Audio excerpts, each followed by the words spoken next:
Hello friends, स्वागत है आप सभी का एक बार फिर से DLS न्यूज चैनल पर। तो आज तारीख 3 मार्च 2022 दिन गुरुवार, हिंदी तिथि फाल्गुन माह शुक्ल पक्ष प्रतिपदा यानी एकम हो गई। और आइए बात करते हैं आज के मुख्य समाचार और टुडे ब्रेकिंग न्यूज के अपडेट वीडियो में नजर डालते हैं देश भर की तमाम बड़ी खबरों पर। देखिए दोस्तों, देश के प्रधानमंत्री नरेंद्र मोदी बोले नई व्यवस्थाओं में भारत को आत्मनिर्भर होना आवश्यक है। यूक्रेन संकट पर भी पीएम मोदी ने लगातार चौथे दिन हाई लेवल मीटिंग की और भारतीयों की निकासी का जायजा लिया। वहीं सोनभद्र में पीएम मोदी ने कहा कि सरकार यूक्रेन से अपने नागरिकों को स्वदेश लाने में कोई कसर नहीं छोड़ रही है। पीएम बोले कि भारत का बढ़ते सामर्थ्य का असर है जो यूक्रेन में फंसे नागरिकों के लिए बड़ा अभियान चला पा रहे हैं। आपको बता दो, यूक्रेन में फंसे नागरिकों को निकालने के लिए वायुसेना ने भी भारत से 3 विमान भेज दिए हैं। अब दिन रात निकासी का अभियान जारी रहेगा। और इसी बीच ऑपरेशन गंगा को लेकर पीएम मोदी ने एक और हाई लेवल मीटिंग की और इसमें ज्योतिरादित्य सिंधिया बोले कि रोमानिया से अगले 48 घंटों में 4800 भारतीयों की वतन वापसी की जाएगी। कल ही पोलैंड में इंडियन एम्बेसी ने भी मिशन इम्पॉसिबल कर दिखाया। भारत के अफसरों का कमाल देखिए आप। यूक्रेन में बमबारी के बीच 30 किलोमीटर सीमा से अंदर घुसकर 500 भारतीय छात्रों को सुरक्षित बाहर निकाल ले आए। वहीं देखिए दोस्तों, रूस ने ऐलान किया कि तीसरा विश्व युद्ध हुआ तो परमाणु युद्ध होगा, हम यूक्रेन से बातचीत करने के लिए तैयार हैं। रूस की चेतावनी पर विदेश मंत्री बोले कि तीसरा विश्व युद्ध हुआ तो न्यूक्लियर अटैक होगा। रूसी बलों ने यूक्रेन के असैन्य इलाकों में हमले और भी ज्यादा तेज कर दिए। तो इस पर यूक्रेन के राष्ट्रपति जेलेंस्की बोले कि कोई इसे नहीं भूलेगा और कोई इसे माफ भी नहीं करेगा। पुतिन ने परमाणु हमले की धमकी भी दे डाली है। इधर आकाश में अमेरिकी महाविनाश का विमान भी मंडराया। वहीं देखिए दोस्तों, भारतीय स्टूडेंट्स तो तिरंगे के सहारे बचकर बाहर निकल ही रहे हैं, लेकिन देखिए अब पाकिस्तान के और दूसरे देशों के स्टूडेंट्स भी भारतीय तिरंगे का सहारा ले रहे हैं। पाकिस्तान और तुर्की के स्टूडेंट्स ने भी तिरंगे झंडे का साथ लिया यूक्रेन से बचकर निकलने के लिए। उन्होंने उनकी गाड़ियों पर पेंट और पर्दे से तिरंगे झंडे बनाकर बसों पर लगाए ताकि रूसी सेना उन पर हमला ना करे। मतलब देखिए आपने हिंदुस्तान के झंडे की ताकत। हमारे भारत देश के लोग तो इसका इस्तेमाल कर ही रहे हैं, लेकिन दूसरे देशों के स्टूडेंट्स और वहाँ के नागरिक भी तिरंगे के सहारे यूक्रेन से बाहर निकल रहे हैं, जिसमें पाकिस्तान और तुर्की के नागरिक भी शामिल हैं। यूक्रेन में भारतीय दूतावास ने कल ही एक एडवाइजरी भी जारी की थी। रूस ने खार्किव से निकलने के लिए भारतीयों को 6 घंटे का समय दिया था, वो भी पूरा हो चुका है। और जानकारी के लिए बता दूं दोस्तों, अब तक यूक्रेन से 12,000 से भी ज्यादा स्टूडेंट्स को सुरक्षित निकाल लिया गया है। 3 दिनों में और 26 उड़ानें भेजी जाएगी। कुल आंकड़ा तो 17,000 से भी ज्यादा हो चुका है। भारतीयों ने यूक्रेन को छोड़ दिया। अगले 24 घंटों में 15 फ्लाइट के जरिए युद्ध स्तर पर निकासी का अभियान चालू रहेगा। पिछले 7 दिनों के दौरान ही 12,000 से ज्यादा भारतीयों को एयरलिफ्ट किया। 8,000 छात्रों को भी अब रेस्क्यू किया जा रहा है। वहीं एक बड़ी दुख की बात है, यूक्रेन में एक और भारतीय छात्र की भी मौत हो गई। पंजाब के रहने वाले हैं ये, चंदन जिंदल इनका नाम है। हालांकि इनकी मौत की वजह ब्रेन हेमरेज रही। ब्रेन हेमरेज की वजह से इनकी जान गई, ना कि किसी युद्ध या गोलाबारी की वजह से। 4 फरवरी से ही ये कोमा में थे। इनके देखभाल करने के लिए पिता और ताऊ भी वहां पहुंचे थे, जो युद्ध के कारण अभी परेशान है। वहीं यूक्रेन में कर्नाटक का भी एक और छात्र घायल हो गया। कर्नाटक के मुख्यमंत्री बम्बई ने कहा कि मृतक छात्र के साथ वहां मौजूद थे कर्नाटक के 2 और छात्र। यूक्रेन के खार्किव में जो छात्र मारा गया था कल ही, हमारा हिंदुस्तानी, उसमें उस छात्र के भाई ने अपील की है कि मेरे भाई के सबसे ज्यादा वहां फंसे छात्रों को वापस निकालो जल्दी, ये जरूरी है। अच्छा, वहीं खबर आ रही दोस्तों की रूस यूक्रेन जंग के चलते LIC IPO को भी टाल सकती है सरकार। इसी महीने आने की थी उम्मीद। एप्पल कंपनी ने भी रूस में सेल रोक दी है। यूक्रेन में जंग के बीच एप्पल ने बड़ा कदम उठाया, अपने ऐप स्टोर से RT और स्पुतनिक एप्स को भी हटा दिए। वहीं देखिए, रूस यूक्रेन जंग से रिकॉर्ड लेवल पर पहुंचा कोयला भी पहली बार इसकी कीमत $400 के पार पहुंच चुकी है। और इस कोयले की बढ़ती महंगाई के चलते बिजली भी महंगी हो सकती है। वहीं देखिए दोस्तों, यूक्रेन पर हमले का 7वां दिन UN में निंदा का प्रस्ताव निकाला गया और उसमें रूस के विरोध में 141 वोट पड़े, जबकि पक्ष में केवल 5 ही वोट पड़े। भारत समेत 35 देश वोटिंग से दूर रहे, क्योंकि कई देशों के पास धर्म संकट का समय चल रहा है। भारत के पास भी। UN के हमले के 7वें दिन US प्रेसिडेंट भी बोले यूक्रेन के राष्ट्रपति जेलेंस्की चाहें तो हम उन्हें वहां से निकाल लेंगे। 6 दिन में दूसरी बार मोदी की पुतिन से बातचीत भी हुई, ऐसी भी खबर आ रही है। वहीं यूक्रेन का यह कहना है कि 60 रूसी सैनिक हमारे कब्जे में हैं, उनकी माताएं आकर उन्हें ले जाएं। और प्रधानमंत्री नरेंद्र मोदी ने 6 दिन में दूसरी बार रूस के राष्ट्रपति व्लादिमीर पुतिन से फोन पर बातचीत की और यूक्रेन में फंसे भारतीयों को निकालने पर चर्चा हुई। तो वहीं पीएम मोदी ने दुनिया में शांति और अमन का पैगाम भी पेश करने के लिए रूस को कहा है। पीएम मोदी का कहना है कि बातचीत से मसला सुलझाया जाए, युद्ध से जान माल का नुकसान होगा। अच्छा, वहीं देखिए दोस्तों, पुतिन से पहले पीएम मोदी ने कल ही फ्रांस के राष्ट्रपति से भी बातचीत की। दोनों देशों के बीच चल रहे युद्ध को लेकर चर्चा की। वहीं पीएम मोदी ने उन्हें वहां फंसे भारतीय नागरिकों को निकालने के लिए मदद मांगी और साथ ही युद्धग्रस्त इलाके में राहत सामग्री भेजने की जानकारी भी ली। अच्छा, वहीं देखिए बड़ी खबर, 6 मई से खुलेंगे केदारनाथ धाम के कपाट। धामी सरकार ने स्विमिंग पूल्स और वाटर पार्क खोलने की भी इजाजत दे दी है उत्तराखंड सरकार की तरफ से। देखिए, पीएम मोदी ने कल ही सोनभद्र में कहा कि यूक्रेन में फंसे भारतीय छात्रों को हर हाल में वापस लाएंगे। अभियान में 4 मंत्री भी लगाए गए। तो इसके अलावा देखिए आप 7 तारीख को दुनिया देखेगी भारतीय वायु शक्ति का प्रदर्शन। पीएम मोदी होंगे चीफ गेस्ट। जी हाँ, इस बार जैसलमेर के पोखरण रेंज रेंज में वायुसेना के 150 विमान तकरीबन 7 मार्च को आसमान में अपने जौहर दिखाकर दुनिया में भारतीय वायु शक्ति का प्रदर्शन करेंगे और इससे पूरी दुनिया भारत की ताकत देखेगी। वही देखिए दोस्तों, 6 महीने के रिकॉर्ड स्तर पर पहुंची बेरोजगारी। जनवरी में बेरोजगारी दर 8.1% पर पहुंची। गाँव में शहरों से ज्यादा हालात खराब है बेरोजगारी के मामले में। देखिए फरवरी के महीने में भारत का एक्सपोर्ट इंपोर्ट का डेटा, देश का मर्चेंडाइज एक्सपोर्ट फरवरी में 22.36% बढ़ा। वहीं व्यापार घाटा 21.19 अरब डॉलर पर पहुंचा। देखिए फरवरी में यूपीआई के जरिए 8 लाख करोड़ रुपए से भी ज्यादा का लेन देन हुआ। एनपीसीआई की तरफ से ये डेटा है। तो वहीं आईटी कंपनियां कर्मचारियों को बुलाने के लिए तैयार हैं ऑफिसों में। कोविड-19 के कम हो रहे मामलों के बाद कंपनियों ने लिया फैसला, अप्रैल से सप्ताह में 2 दिन जाना होगा जरूरी। अच्छा, दिल्ली हाईकोर्ट का एक बड़ा फैसला देखिए दोस्तों, बेटे बहू का झगड़ा झेलने को मजबूर नहीं है बुजुर्ग सास ससुर, उन्हें बहू को घर से बाहर निकालने का अधिकार है। जी हाँ, दिल्ली उच्च न्यायालय की तरफ से एक फैसला सुनाया गया घर गृहस्थी के लड़ाई झगड़े के संबंधित मामले पर। दिल्ली हाईकोर्ट का कहना कि सास ससुर एक वरिष्ठ नागरिक हैं और वे शांतिपूर्ण जीवन जीने के लिए बेटे और बहू के बीच होने वाले वैवाहिक कलह से प्रभावित न होने के हकदार हैं। कहने का मतलब, अगर आए दिन बेटा बहू रोजाना लड़ते झगड़ते रहते हैं, घर में हक्का हो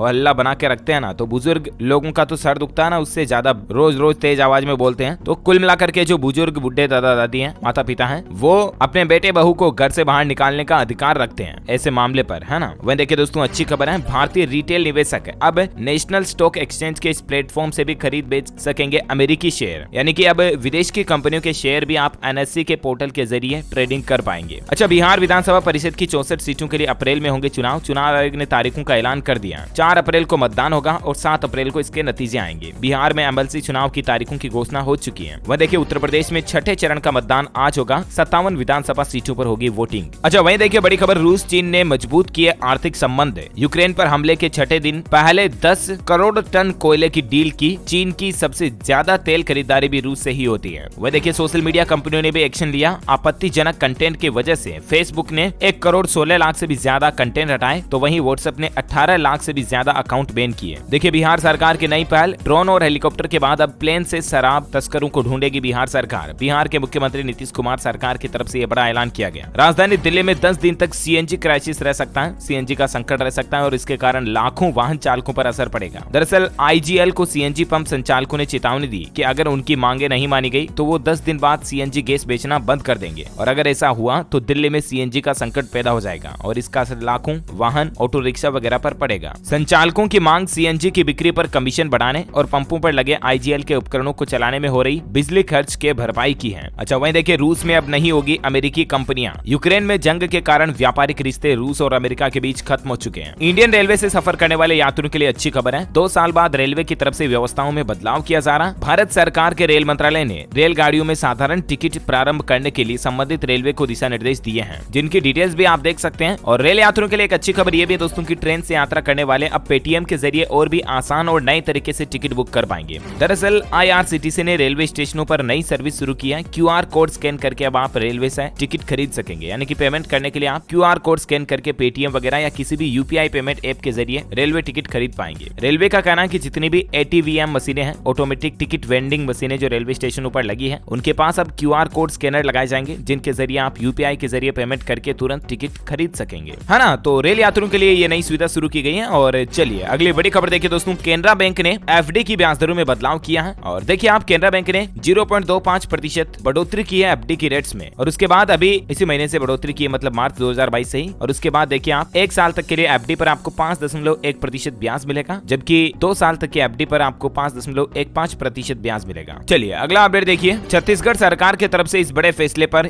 युवा भड़क गए। भर्ती नियमों में बदलाव किया। सरकार ने डेटा एंट्री ऑपरेटर और सहायक ग्रेड 3 भर्ती में टाइपिंग सर्टिफिकेट को अनिवार्य कर दिया और इसके बाद युवा बोले कि अब टाइपराइटर कौन चलाता है। चलिए अगला अपडेट देखिए दोस्तों, छत्तीसगढ़ में राशन कार्ड को लेकर भी कुछ नियमों में बदलाव किया है। राज्य में अब नॉमिनी ले सकेंगे राशन। 10 साल से कम और 60 साल से अधिक वाले ही कर सकेंगे आवेदन। छत्तीसगढ़ में पहली बार राशन कार्डों में नॉमिनी नियुक्त करने की सुविधा शुरू की जा रही है। यानी कि राशन कार्ड जिस परिवार मुखिया के मालिक के नाम पर है, वो तो उस राशन कार्ड के जरिए राशन ले ही पाएगा। इसके अलावा राशन कार्ड में एक नॉमिनी भी होगा। जैसे अपने बैंक खाते में नॉमिनी ऐड होता है ना, हमारे एब्सेंट में वो नॉमिनी बैंक खाते का एक्सेस ले सकता है, रुपयों का फायदा ले सकता है। ठीक वैसे ही राशन कार्ड मालिक के अलावा नॉमिनी भी अब राशन कार्ड से राशन ले पाएगा। छत्तीसगढ़ में इस तरह की सुविधा भी शुरू की जा रही है ना। यूपी सरकार की तरफ से भी एक बड़ी घोषणा की गई। कल ही देखिए आप, उज्ज्वला योजना के लाभार्थियों के लिए मुख्यमंत्री योगी आदित्यनाथ ने बड़ा ऐलान किया। 10 मार्च के बाद इन 2 त्योहारों पर आपको 1-1 गैस सिलेंडर फ्री मिलेगा। दरअसल कल ही सीएम योगी आदित्यनाथ ने मऊ में एक जनसभा की और वहां उन्होंने कहा कि 10 मार्च के बाद उज्ज्वला योजना के सभी लाभार्थियों को होली और दीपावली पर एक गैस सिलेंडर फ्री मिलेगा। इसके अलावा बेटी के जन्म होने पर 25,000 रूपए भी दिए जाएंगे यूपी सरकार की तरफ से। वहीं 60 साल से ऊपर जितनी भी माताएं, बहनें, महिलाएं हैं उन्हें मुफ्त में उत्तर प्रदेश परिवहन बसों में सफर करवाया जाएगा। मुख्यमंत्री योगी आदित्यनाथ ने मऊ यूपी में ये बड़ी घोषणा की है। अच्छा वहीं देखिए, रूस यूक्रेन के बीच चल रहे युद्ध के चलते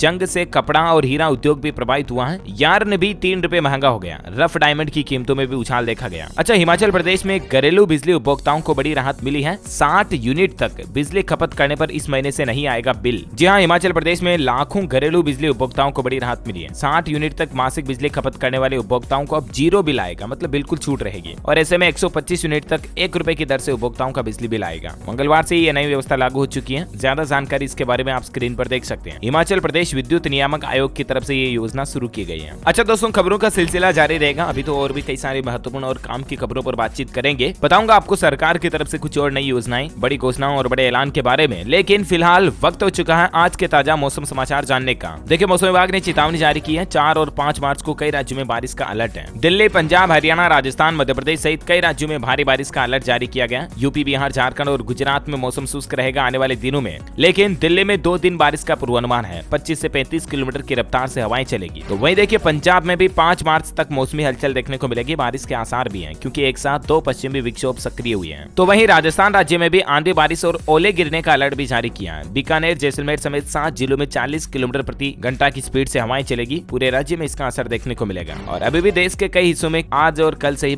तेज बारिश शुरू हो जाएगी। IMD ने यह अलर्ट जारी किया है। और इसी बीच देखिए आप संपूर्ण भारत का आज 3 मार्च 2022 का मौसम पूर्वानुमान आखिर क्या कहता है। तो आपको बता दूं, अगले 24 घंटों के दौरान गिलगित बाल्टिस्तान, मुजफ्फराबाद, लद्दाख, जम्मू कश्मीर, हिमाचल प्रदेश के कुछ इलाकों में बारिश, हिमपात देखने को मिल सकता है। पंजाब, हरियाणा, दिल्ली, पश्चिम उत्तर प्रदेश और उत्तर पश्चिमी राजस्थान के कुछ इलाकों में भी हल्की बारिश हो सकती है। सिक्किम, असम, अरुणाचल प्रदेश और इसके अलावा अंडमान निकोबार में भी बारिश जारी रहेगी। 3 मार्च को तमिलनाडु, आंध्र प्रदेश, रायलसीमा में बारिश हो सकती है। 4 से 6 मार्च के बीच केरल, दक्षिण कर्नाटक और रायलसीमा में बारिश की संभावना है। अच्छा, भारत के अलावा दुनिया के मौसम के हालात देखिए आप दोस्तों। ऑस्ट्रेलिया में बाढ़ चल रही है। अभी 13 लोगों की मौत हो गई, लाखों लोग प्रभावित हुए, 10,000 से ज्यादा को रेस्क्यू भी किया गया। ये तबाही की कुछ तस्वीरें भी आप देख सकते हैं। चलिए अब अपन सराफों बाजार में सोने चांदी के रेट पर नजर डालते। देखिए गोल्ड सिल्वर अपडेट। सोना 51 और चांदी 67,000 के पार पहुंची। 2 से 3 महीनों में 56,000 तक सोना जा सकता है, ऐसी मीडिया रिपोर्ट्स आ रही है। सोने के रेट में 871 रुपए महंगा होकर सोना 51,600 मतलब 567 रुपए प्रति 10 ग्राम पहुंच गया। और वहीं चांदी के रेट में कुछ बढ़ोतरी के बाद अभी चांदी 67,000 के पार निकल गई है। वही देखिए अगले सप्ताह से तो पेट्रोल और डीजल भी महंगा हो सकता है। 9 रुपए प्रति लीटर तक बढ़ने की संभावना है। और खास करके तो रूस यूक्रेन के बीच जो माहौल चल रहा है ना, इसके कारण 25 रुपए तक पेट्रोल डीजल महंगा हो सकता है। हालांकि इस बीच सरकार टैक्स में कटौती करके लोगों को राहत दे सकती है, ऐसी भी मीडिया रिपोर्ट्स आ रही है। 8 साल बाद फिर $110 के पार निकला कच्चा तेल और वजह यही है रूस यूक्रेन के बीच मसला। अच्छा, कोरोना अपडेट देखिए आप। पिछले 24 घंटों के दौरान भारत में 6,915 नए मामले आए, 180 मरीजों की मौत हुई। महाराष्ट्र के 14 जिलों में 100% क्षमता के साथ खुलेंगे रेस्टोरेंट और थिएटर। महाराष्ट्र के मुख्यमंत्री की तरफ से कल ही ये बड़ी घोषणा की गई। मुंबई, पुणे समेत कई बड़े शहरों में अब 100% क्षमता के साथ जिम, मॉल, स्कूल, सिनेमाघर वगैरह सब कुछ खुल पाएंगे। कोरोना के कम होते मामलों को देखते हुए सरकार की तरफ से ये फैसला लिया गया है। वहीं देखिए तमिलनाडु में भी 2 साल के कोविड ब्रेक के बाद अब 10वीं और 12वीं की परीक्षाओं की तारीखें घोषित हो चुकी हैं। डिटेल्स आप देख सकते हैं। तो वही राजधानी दिल्ली में 24 घंटों में कोरोना के 325 नए केस आए। रिकवरी रेट 98.5% रही। ओके, कोरोना के बाद कुछ एजुकेशनल खबरें देखिए आप फटाफट से। कोरोना महामारी के कारण पहली बार हरियाणा के स्कूलों में सभी कक्षाओं की ऑफलाइन परीक्षाएं होगी। तैयारियों में जुटे अभ्यर्थी। हिमाचल प्रदेश में भी बनाए गए 2 परीक्षा केंद्र। अब नहीं जाना पड़ेगा Chandigarh UPSC civil service exam को लेकर। वही देखिए Jharkhand combined civil service mains exam के एडमिशन कार्ड जारी हो चुके हैं। 11 से 13 मार्च के बीच होगी परीक्षा। यूपी पीसीएल असिस्टेंट अकाउंटेंट की आंसर की जारी हो चुकी है। 5 मार्च तक कैंडिडेट्स आपत्ति दर्ज करा सकते हैं। जेईई की तरह 13 भाषाओं में आयोजित होगी नीट यूजी की परीक्षा। तारीखों की आधिकारिक जानकारी आप पोर्टल पर चेक कर लीजिएगा। वह देखिए Uttar Pradesh combined agricultural and technology entrance test के लिए रजिस्ट्रेशन प्रक्रिया शुरू हो चुकी है। लास्ट डेट 30 अप्रैल 2022 तक कैंडिडेट्स आवेदन कर पाएंगे। अच्छा, राजस्थान कांस्टेबल भर्ती परीक्षा की तारीख आ चुकी है। 13 से 16 मई तक होगी परीक्षा। 4,588 पदों के लिए 18 लाख से ज्यादा कैंडिडेट्स ने आवेदन किया। रिटर्न और फिजिकल टेस्ट के आधार पर सिलेक्शन किया जाएगा। वह देखिए इग्नू यूनिवर्सिटी ने एक बार फिर से जनवरी 17 2022 की डेट को बढ़ा दिया है। अब 5 मार्च तक कैंडिडेट्स अप्लाई कर पाएंगे। अच्छा, वहीं देखिए UP higher judicial service mains परीक्षा का शेड्यूल भी बदला गया है। अब 11 मार्च से नहीं बल्कि 25 मार्च से होगी मुख्य परीक्षा।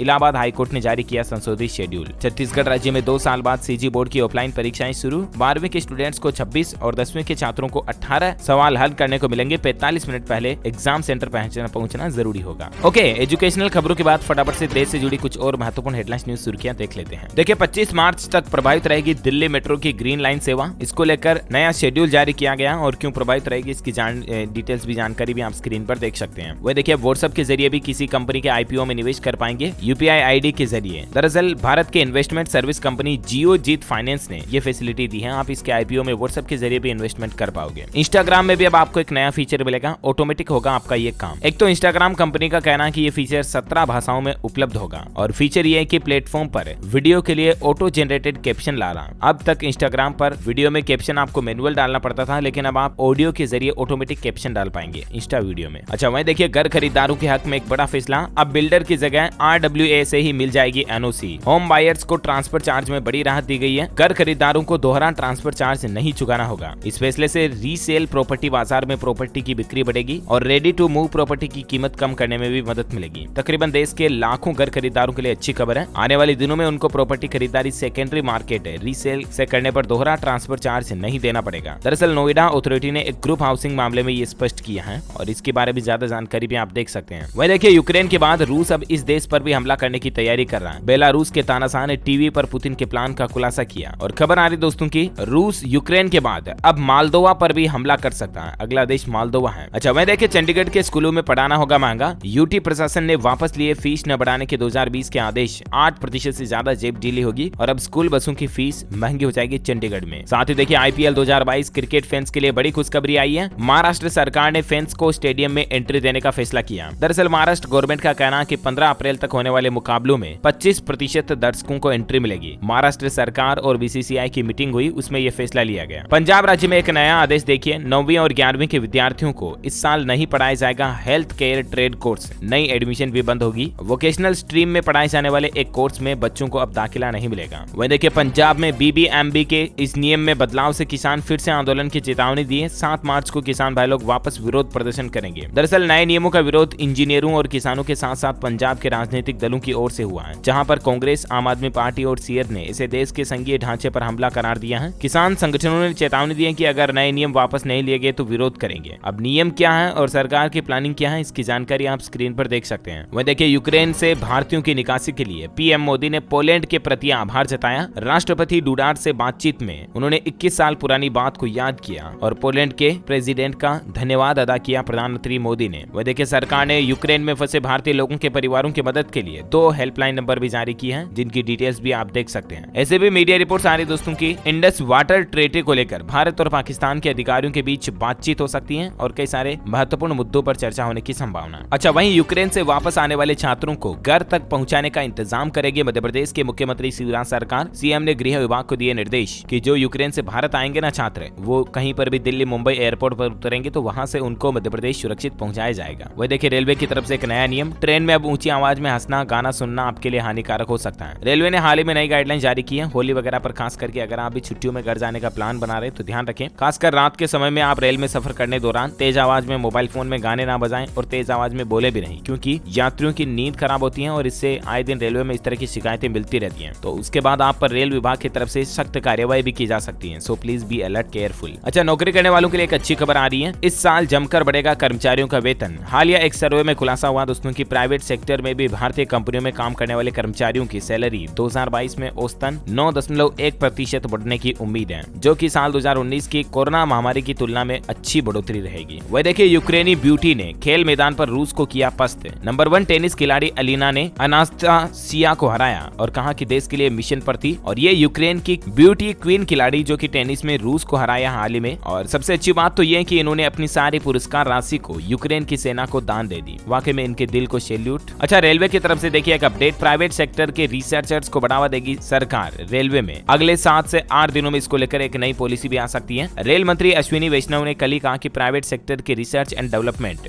R&D को रेलवे बजट का प्रमुख हिस्सा बनाने के लिए भारतीय रेल अगले 7 से 8 दिनों में एक नई नीति लेकर आएगी। वह देखिए बड़ी खबर, केंद्रीय कर्मचारियों को भी मिल सकता है ओल्ड पेंशन स्कीम OPS का फायदा। केंद्र सरकार ने मंत्रालय से इस तरह की राय मांगी है। हाल ही में राजस्थान सरकार ने भी अपने बजट में ओल्ड पेंशन स्कीम को शुरू किया था वापस, और अब खबर आ रही है कि केंद्रीय कर्मचारियों को भी इस योजना का लाभ वापस मिल सकता है। लेट्स सी आगे क्या अपडेट आता है, इस पर जो भी खबर आएगी मैं आपको बता दूंगा। वह देखिए ICICI बैंक इंस्टा बीच के जरिए अब मात्र 30 मिनट में दुकान और किराना स्टोर को ऑनलाइन स्टोर में बदल सकते हैं आप। इंस्टाबीज ऐप पर आपको इस तरह के कई फीचर्स मिल रहे हैं जिसके जरिए आप अपने बिजनेस को ऑनलाइन लेवल पर ले जा सकते हैं। वही देखिए अफगानिस्तान को मिलेगी आर्थिक मदद। वर्ल्ड बैंक ने $1 अरब देने की घोषणा की, लेकिन तालिबानी सरकार को नहीं मिलेगा पैसा। साथ ही देखिए राशन कार्ड होल्डर्स के लिए भी एक बड़ी खबर आ रही है, सरकार की तरफ से बड़ा ऐलान किया गया है। योगी सरकार ने राशन कार्ड ज्यादा देने की इस योजना को मार्च 2022 तक बढ़ा दिया। इस योजना में मतलब राशन ज्यादा दे दिया जाएगा कोरोना के चलते खास करके। और उत्तर प्रदेश सरकार की इस घोषणा के बाद राशन कार्ड होल्डर्स को 10 किलो तक राशन मिलेगा। इसके अलावा कार्ड होल्डर्स को अब महीने में 2 बार 5-5 किलो तक के राशन के साथ खाने का तेल, नमक, चीनी आदि भी 2 बार दिया जाएगा। ये स्कीम को मार्च 2022-31 तक तो बढ़ा ही दिया और भी देखते हैं आगे इसकी तारीख बढ़ती है तो मैं आपको बता दूंगा।